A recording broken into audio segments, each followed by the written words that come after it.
ಮಾಡ್ತಾ ಇದ್ದೀನಿ. ಚಳಿಯಲ್ಲಿ ಸ್ವಲ್ಪ ಸೆಕೆ. ವಿಷಯಕ್ಕೆ ಬರುವ. ಬಾ. ಈಗ ನಾನು ಮತ್ತು ನಿಮ್ಮ ಗುಂಡ ಯಾರ ಗಂಡ ಗಂಡ ಇಬ್ಬರು ಸೇರಿ ನಮ್ಮ ಪ್ರಯಾಣ ಯಾವ ಕಡೆಗೆ? ಇಲ್ಲಿಂದ ನೇರವಾಗಿ ಸ್ವರ್ಗಕ್ಕೆ. ಸ್ವರ್ಗದ ಕಡೆ ಪ್ರಯಾಣವ ಬೆಳೆಸಿ ಹೋಗಿ ಮುಟ್ಟಿದ್ದೇ ತಡ ಆಯ್ತಾ? ಯಾರಿಗೆ ಮತ್ತೆ ಮುಟ್ಟಿದ್ದು ತಡ ಅಂತ ಹೇಳಿದ ಮಾತಿಗೆ ಮಾತ್ರ. ಮಾತಿಗೊಂದು ಮಾತು. ಗೊತ್ತಾಯ್ತು, ಮುಂದೆ ಹೋಗಿ. ಅಮ್ಮ, ವಿಷಯಕ್ಕೆ ಬರುವ. ನಾವ್ ಯಾಕೆ ಕಾಲಹರಣ ಮಾಡು? ಬೇಡ. ಸಾಧಾರಣ ಅಲ್ಲಿ ತಲುಪುವಾಗ 2 ಕಾಲ ಆಗಿದೆ.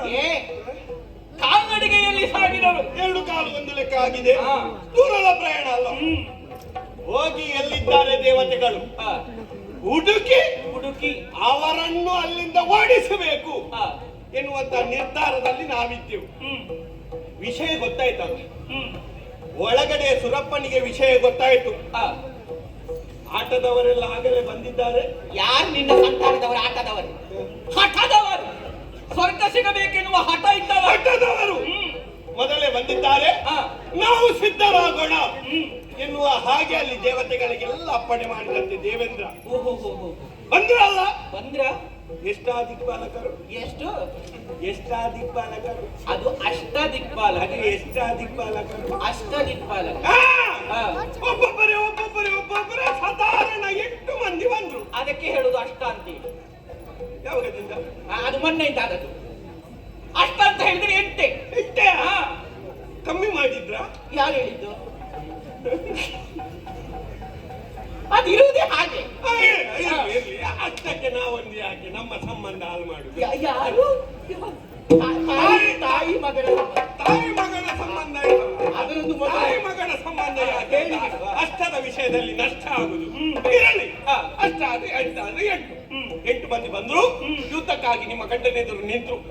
ಅಗ್ನಿ, ವಾಯು, ಕುಬೇರ ಎಲ್ಲರೂ ಯುದ್ಧವನ್ನು ಮಾಡಿ ನಿಮ್ಮ ಗಂಡನೆದುರು ಸೋತು ಹೋದ್ರು. ಹೋಗಿ ಅಮ್ಮ, ಯಮುನಮ್ಮ ಯಾರ? ಅದಿನ್ನೊಬ್ಬರ ಸಂತಾನದವರವರು ಬಂದದ್ದು. ಯಾರು? ಕೋಣದ ಮೇಲೆ ಹೇಳಿಕೊಂಡು ಯಮ ಅಮ್ಮ ಅಂತ ಹೇಳುದು. ಯಮನಮ್ಮ ಅಲ್ಲ, ಯಮ ಬಂದ. ಅಮ್ಮ ಯುದ್ಧಕ್ಕಾಗಿ ನಿಂತ್ರ. ಹೋರಾಡಿ ಯಮ ಕೂಡ ಸೋತು ಹೋದ. ಎಲ್ಲಿಗೆ ಹೋದ ಅಂತ ಇಲ್ಲ. ಬೇಡ ತಾಯಿ. ಯಮ ಹೋದ. ಕೋಣ ಮಾತ್ರ ಕಂಬಳಕ್ಕೆ ಹೋದದ್ದು. ಎಲ್ಲಿಗೆ? ಕಂಬಳ. ಕಂಬಳ ಹಾಗಂದ್ರೆ ಹೇಳುದಿಲ್ಲ. ಹೊರಗೆ ಹೋಯ್ತಾನ. ಆಯ್ತು ಬಿಡು, ಸಾಯಿ ಆಯ್ತು. ಅಮ್ಮ, ಇದು ಇವರಷ್ಟೇ ಎಲ್ಲ ಸೋತ್ರ. ಇನ್ನು ನಿರೀಕ್ಷೆ ಇದ್ದದ್ದು ಯಾರು? ದೇವೇಂದ್ರ ಯಾರ? ದೇವೇಂದ್ರ ಸುರಪತಿ ಬಂದ. ಐರಾವತವನ್ನು ಅಡರಿ ವಜ್ರಮುನಿಯೊಂದಿಗೆ. ವಜ್ರಮುನಿ ಯಾರ? ಅದು ವಜ್ರಾಯುಧ. ವಜ್ರಾಯುಧದೊಂದಿಗೆ ಬಂದು ನಿಮ್ಮ ಗಂಡನೆದುರು ನಿಂತ. ಇದುವೇ ಒಳ್ಳೆ ಸಂದರ್ಭ. ಇವನನ್ನು ಇವತ್ತು ಬಗ್ಗು ಬಡಿಸದೆ ಹೋದ್ರೆ ನಾನು ವಿದ್ಯುನ್ಮಾಲಿ ಹೇಗೆ ಹಾರೇನು ಎನ್ನುತ್ತಾ ಧುಮುಕಿದ್ರು. ರಣರಂಗಕ್ಕೆ. ಅವ ಕೂಡ ರಣರಂಗಕ್ಕೆ ಧುಮುಕಿದ. ನಡೀತಲ್ಲ ಯಾವುದು? ಯುದ್ಧ. ಭಯಂಕರ ಘೋರವಾದಂತಹ ಯುದ್ಧ ಸಂಗ್ರಾಮವೇ ನಡೆಯಿತು. ನಡೆದಂತ ಯುದ್ಧದಲ್ಲಿ ಅಮ್ಮ ಏನು ದೇವೇಂದ್ರ ಬಿಟ್ಟು ಮಾಡಿ ನಿಮ್ಮ ಗಂಡನ ಕೈಯಲ್ಲಿ ಸೋತು ಓಡಿ ಹೋದ. ಅವನು ಹಾಗೆ ಮಾತಾಡುವುದು ಮಾತ್ರ ಇಷ್ಟು ಶುದ್ಧ ಮಾತಾಡ್ತಾನೆ. ಅವನು ಒಂದು ಯುದ್ಧ ಮಾಡುವ ಆರಂಭವಾಗ್ಲಿ ಓಡಿ ಆಯ್ತು. ಭಾವನೆ ನೋಡ್ಬೇಕು ಹೋಗುವಾಗ ಬೇಸರದಲ್ಲಿ. ಇರಲಿ, ಹೋದವರ ಸುದ್ದಿ ಹಾಕಿ ಬೇಡ. ನಮಗೆ ಬೇಕಾದದ್ದು ಸಿಂಹವಿಷ್ಠರ. ಏರಿ ನಿಮ್ಮ ಗಂಡ ಸಿಂಹವಿಷ್ಠರದಲ್ಲಿ ಕುಳಿತು ನಮ್ಮವರೆಲ್ಲ ಜಯಘೋಷ ಮಾಡಿದ್ರು. ಸಂತೋಷ ಸಂಭ್ರಮದ ವರ್ತಮಾನ ನಡೀಲಿ. ಯಾವುದು ಇದು? ಯಾವುದು? ಅದು ಕುಣಿಯುವುದೆಲ್ಲ ಉಂಟು.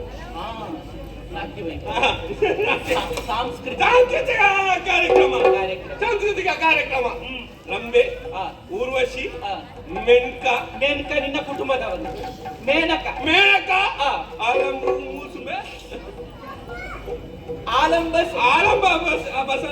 ಬಸಳೆ ಅಲ್ವಾ? ಎಲ್ಲರೂ ಬಂದ್ರು. ನಾಟ್ಯ ವೈಭವವನ್ನು ಮಾಡಿ ಸಂತೋಷದಿಂದ ನಾವೆಲ್ಲ ಸಂಭ್ರಮದಿಂದ ನೋಡುತ್ತಾ ಹೀಗೆ ಕಳೆಯುತ್ತಾ ಇರುವಾಗ ಮೇಲಿಂದ ಒಬ್ಬ ಇಳಿದು ಬಂದ ಗರ್ರ ಗರ್ರ ಗರ್ರ ಗರ್ರ ಗರ್ರ ಗರ್ರ ನಿಂತಿದ್ದಾನೆ. ಯಾರು ಯಾರು? ಹಾರಾಡಿ ಮೇಳದ ಹಾರಾಡಿ ಮೇಳದಿದ್ದಲ್ಲ, ಹಾರಾಡಿಕೊಂಡು ಮೇಲಿಂದ ಹಾರಾಡಿ ಮೇಲಿಂದ ಹೇಗೆ ಬಂದು ನಿಮ್ಮ ಗಂಡನನ್ನು ಹೀಗೆ ಕೈ ಕಟ್ಟಿಕೊಂಡು ಕೈ ಕಟ್ಟಿಕೊಂಡು ಹೀಗೆ ನೋಡ್ತಾ ಇದ್ದಾನೆ. ಎಲ್ಲ ಅದನ್ನು ಹೀಗೆ ಮುಟ್ಟಿಕೊಂಡು ಹೀಗೆ ನಿಮ್ಮ ಗಂಡ ಕೇಳಿದ್ರು ಏನು ಬಂದದ್ದು ಅಂತ. ಅವ ಹೇಳಿದ, ಏನು? ನಮ್ಮನ್ನು ನೋಡುವುದಕ್ಕೆ ನೀವು ಬರ್ತೀರಂತೆ, ನಿಮ್ಮನ್ನು ನೋಡುವುದಕ್ಕೆ ನಾವು ಬರಬಾರ್ದ? ಓ ಹಾಗೆ. ನಿಮ್ಮ ಗಂಡನಿಗೆ ಬಿಸಿ ಆಯ್ತು, ಆಗ್ಲೇಬೇಕು. ಕಣ್ಣು ಹೀಗೆ ಅರಳಿಸಿ ನೋಡಿದ್ರು. ಅಷ್ಟೊತ್ತಿಗೆ ಆಗುವಾಗ ನಿಮ್ಮ ಗಂಡನ ಬದಿಯಲ್ಲಿ ನಮ್ಮವರೆಲ್ಲ ಇದ್ರಲ್ಲ, ಅವರಲ್ಲಿಗೆ ಹೇಳಿದ್ರು ಅವನನ್ನು ನೋಡಿ, ಏನು ಬೇಕುಂತ ಬಂದದ್ದಲ್ಲ, ದಾರಿ ತಪ್ಪಿ ಬಂದದ್ದು. ಅಯ್ಯೋ, ನಿನ್ನ ಜೊತೆಗೆ ತುಂಬಾ ಮಂದಿ ಬಂದಿದ್ದಾರೆ ಕಾಣ್ತದೆ. ಹೋಗುವುದಕ್ಕೆ ಮನಸ್ಸುಂಟು, ದಾರಿ ಮಾಡಿಕೊಡ್ಬೇಕು ಅಂತ. ಹೌದಾ? ದಾರಿ ತೋರಿಸ್ಲಿಲ್ವಾ? ನಿಮ್ಮ ಗಂಡ ಹೇಳಿದ್ರು ಕೂತಲ್ಲಿಗೆ, ದಾರಿ ದಾರಿ ದಾರಿ. ಹೋದ್ರಾ? ಇಲ್ಲ, ಎಲ್ಲಿಗೆ ಹೋಗುದು? ಆತನವ ನೋಡಿದ್ದು ಅದು ದಾರಿ ಅಲ್ಲ, ಮತ್ತೆ ಅಂತರ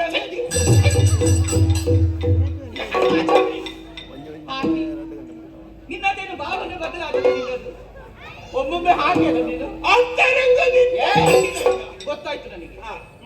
ಅಂದ್ರೆ ಇದು ಸ್ವರ್ಗದ ಪೀಠವನ್ನು ದೇವತೆಗಳಿಗೆ ಬಿಟ್ಟು ಕೊಡಬೇಕು, ನೀನು ಸ್ವರ್ಗದಿಂದ ಬಹಿರಂಗವಾಗಿ ಹೋಗಬೇಕು ಅಂತ ಹೇಳುವಾಗ ನಿಮ್ಮ ಗಂಡನೊಂದು ಈ ರೀತಿ ಸಿಟ್ಟು ಕೂತಲ್ಲಿಂದ ಅಲ್ಲಿಗೆ ಹೀಗೆ ಎದ್ದು ಎದ್ದು ನಿಲ್ಲುವಾಗಲೇ ಅವನ 4 ಹೆಜ್ಜೆ ಹಿಂದೆ ಹೋದ. ಅವನು ಓಡ್ತಾನೆ ಎನ್ನುವ ಹಾಗೆ ನಾವು ಕೂಡ ಗ್ರಹಿಸಿದ್ದು. ಮತ್ತೆ ಓಡಲಿಲ್ಲ, ಅಲ್ಲಿಂದಲೇ ರಗ ರಗ ರಗ ರಗ.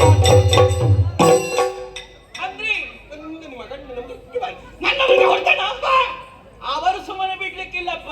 ಬಿಡ್ಲಿಲ್ಲ, ಅವರು ಬಿಡುವುದೇ ಇಲ್ಲ. ಬಿಟ್ರೆ ಏಸಿಗೆ ಅವನನ್ನ ಬಿಟ್ರೆ ಹೇಸಿಗೆ. ಯಾಕೆ ಯಾಕೆ? ನನ್ನವರು ಶಕ್ತಿಗಾರರು. ಶಕ್ತಿಗಾರ ನಿನ್ನ ಅಪ್ಪ ಶಕ್ತಿಗಾರರು. ಮರ್ತೋಯ್ತಾ? ಇಲ್ಲ, ನಾನು ಭಾವನೆಯಲ್ಲಿ ಬರುದು ಹಾಗೆ.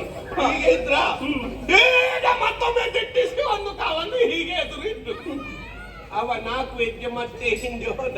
ಹೌದಾ? ಈಗ ಯಾಕೆ? ಹೋಗಿ ರಗ ರಗ ರಗ ರಗ ಅಂದ್ರೆ ಎಡಕಾಲು ತೆಗೆದು ನಿಮ್ಮ ಗಂಡನಿಗೆ ಎದ್ದೆಗೆಟ್ಟಿದ. ಅಯ್ಯೋ ದೇವಾ, ನೀನಲ್ಲಿ ಇರ್ಲಿಲ್ವೇನಾ? ಇದ್ದೆ. ಅವಾಗ ಅವ್ರಿಗೆ ಹೇಳಿದ್ರು ನಿಮ್ಮ ಗಂಡನ ಎದೆಗೆ ಪೆಟ್ಟು ಬಿದ್ದ. ನೋಡಿ, ಹೀಗೆ ಕೈ ಇಟ್ಟುಕೊಂಡಿದ್ದಾರೆ. ಇಟ್ಟು ಅವರು ಹಾಗೆಲ್ಲ ಹೇಳಲಿಕ್ಕೆ ಅವರ ಸ್ವರವೇ ಬೇರೆ. ದುಃಖದಿಂದ ಹೇಳಿದ್ರು. ನೀ ಪಕ್ಕದಲ್ಲಿ ಇದ್ದೆ. ನಾ ಪಕ್ಕದಲ್ಲಿದ್ದೆ. ಏನು ಹೇಳಿದೆ? ಪಕ್ಕದಲ್ಲಿ ಇದ್ದು ನಾನು ಪಕ್ಕ ಹೇಳಿದೆ. ಏನು? ಹೀಗೆ ಎದೆ ನೋವು ಅಂತ ಹೇಳಿ ಬೊಪ್ಪೆ ಹಾಕಿದ್ರೆ ಆಗುದಿಲ್ಲ, ಪಕ್ಕ ಹಾಗಲ್ವಾ? ಅದು ಎಕ್ಸರೆ ತೆಗೀರಿ, ಪಕ್ಕ ತೆಗೀರಿ. ಅದಲ್ಲ, ಅದು ಕಾಲಿಟ್ಟದ್ದು ಯಕ್ಷ. ಅವನಲ್ಲಿ ಹೇಳ್ಬೇಕಾದದ್ದು ಹೇಗೆ? ಯಕ್ಷನೇ ಕಾಲು ತೆಗಿ ಅಂತ ಹೇಳ್ಬೇಕು. ಯಕ್ಷನೇ ಕಾಲು ತೆಗಿ ಅಂತ ಹೇಳಿದ್ರೆ ಅದು ಏಕವಚನ ಆಗುದಿಲ್ವಾ ತಾಯಿ? ಅದಕ್ಕೆ ಏಕವಚನದಲ್ಲಿ ಯಕ್ಷಚಿತ್ತಿಯೋ ಒಬ್ಬ ನನ್ನನ್ನು ಕರೆದ ಅಂತ ಹೇಳಿ ಅವನಿಗೆ ಬಿಸಿಯಾಗಿ ಅಲ್ಲಿಂದ ಕಾಲು ತೆಗೆದು ನನ್ನೇ ತೆಗಿಟ್ರಿ ಮುಂದೆ ಪೆಟ್ಟಿಗೆ ಹೋಗ್ತಿದ್ದೀರಿ. ಬೇಕಾ ಹೋಗುದು? ಬೇಡ, ಅದಕ್ಕಾಗಿ ಹೇಳಿದೆ ಎಕ್ಸರೆ ತೆಗಿ. ಕಾಲಿನ ಎಕ್ಸರೆ ತೆಗಿ. ಬೇರೆ ಮಾಡಬೇಡ, ಒಟ್ಟು ಹೇಳೋದು. ಒಟ್ಟು 2 ಎಕ್ಸರೆ ತೆಗೀರಿ. ಅದಲ್ವಾ? ಯಕ್ಷರೇ ಕಾಲು ತೆಗೆಯಿರಿ. ಇಲ್ಲದಿದ್ದರೆ ನಿಮ್ಮ ರೆಕ್ಕೆ ಪುಕ್ಕವನ್ನು ಪಕ್ಕ ತುಂಡು ಮಾಡಿ ಬಿಸಾಡ್ತಾರೆ ಅಂತ ಅವನಿಗೆ ಒಂದು ಎಚ್ಚರಿಕೆಯನ್ನು ಕೊಟ್ಟೆ. ನನ್ನ ಮಾತು ಕೇಳಿದಲ್ಲ, ಕೇಳಿದ್ದ. ಕಾಲು ತೆಗೆದ, ನನಗೊಂದು ಮರ್ಯಾದೆ ಕೊಟ್ಟ. ನಿನಗೆ ಪಾಪ ಅವನ ಒಬ್ಬನೇ ಕೊಟ್ಟದ್ದು ಕಾಣ. ಕಾಲು ತೆಗೆದ, 4 ಹೆಜ್ಜೆ ಹಿಂದೆ ಹೋದ. ಹೋಗಿ ಅಲ್ಲಿಂದ ಮತ್ತೊಮ್ಮೆ ರಗ ರಗ ರಗ ರಗ. ಪುನಃ ನಿಮ್ಮ ಗಂಡ ಪುನಃ ಅಲ್ವಾ? ಪುನಃ ಅಲ್ಲ, ಪುನಃ ಸಾಕು. ಪುನಃ ಪೆಟ್ಟು ತಿಂದ. ಬಿಟ್ಟು ತಿಂದ. ಹೌದು. ಇಲ್ಲಿ. ಅಲ್ಲ, ಇವತ್ತು ಏನೋ ಮಾಡ್ಬೇಕು ಅಂತೇಳಿ ಬಂದದ್ದು ನೀನು ಮಾತ್ರ. ಪೆಟ್ಟು ಬಿದ್ದವರು ಹಾಗೆ ಆ. ಒಮ್ಮೆಲೆ ಅವ್ರು ನಿಂತಿದ ನನಗೆ ಹೇಳಲಿಕ್ಕೆ ಆಗ್ತದ? ಹೌದೌದು. ಈಗ ನಿಂತವರು ಅಲ್ಲಿಗೆ ಬುಡುಮ್ ಅಂತ ಕೆಳಗೆ ನಿಜ. ಅಲ್ಲ, ಅವನಿಗೆ ಅಷ್ಟು ಸುಲಭಕ್ಕೆ ಎಂತ ಆಗುದಿಲ್ಲ. ಎಂತ ಆಗುದಿಲ್ಲ. ಗಟ್ಟಿ ಜೀವ. ಅವ್ರು ಗಟ್ಟಿ ಅಲ್ಲ, ಯಾರು ಗಟ್ಟಿ? ನೀವು ಗಟ್ಟಿ ಜೀವ. ಗಟ್ಟಿ ಜೀವ, ಗಟ್ಟಿ ಜೀವ. ಅವ್ರು ಬಂದದ್ದು ಅವಾಗ ನೋಡ್ಬೇಕಿತ್ತು ನೀವು. ಮತ್ತೆ ಒಬ್ಬ ಅಮ್ಮ ಈಗ ಮಲಗಿದ್ದಾರೆ, ಮಲಗಿದ್ದ. ಕೆಳಗೆ ಮಲಗಿದ್ದಾರೆ. ಮಲಗಿಕೊಂಡು ಏನಾದ್ರೂ ಮಾಡ್ಯಾರು ಅಂತ ಎಣಿಸಿದೆ. ಯುದ್ಧ ಎನ್ನುವ ಶಬ್ದ ಸೇರಿಸಿ. ಗೊತ್ತಾ? ಹಾ. ಇಲ್ಲ, ಹ್ಮ್. ಹೇಳಿದ್ದು ಕಾಣುದಿಲ್ಲ. ಯಾಕೆ? ಯಾರಿಗೊತ್ತು? ಅಲ್ಲ, ಪಕ್ಕದಲ್ಲಿ ಇದ್ದದ್ದು ನೀನೇ ಹೇಳಿದೆ. ಹಾ. ಹತ್ತಿರ ಹೋದೆ, ಹ್ಮ್. ಹೀಗೆ ಕಿವಿ ಕೊಟ್ಟೆ ಕೊಟ್ಟಿಯ ಯಾರಿಗೆ? ಅವರ ಹೃದಯಕ್ಕೆ. ಹಾ. ಶಬ್ದ ಕೇಳ್ತದ ಅಂತ. ಹ್ಮ್. ಇಲ್ಲ, ಉಚ್ಛ್ವಾಸ ನಿಶ್ವಾಸ ಎಂತದಿಲ್ಲ. ಸ್ವಲ್ಪ ಆಚೆ ತಿರುಗು. ವಿಶ್ವಾಸ ಬರಲಿಲ್ಲ. ಬರ್ಲಿಲ್ಲ ಇವತ್ತು. ನನಗೆ ವಿಶ್ವಾಸ ಬರಲಿಲ್ಲ. ಬೀಸುವುದಕ್ಕೆ ಪ್ರಯತ್ನ ಪಟ್ಟೆ.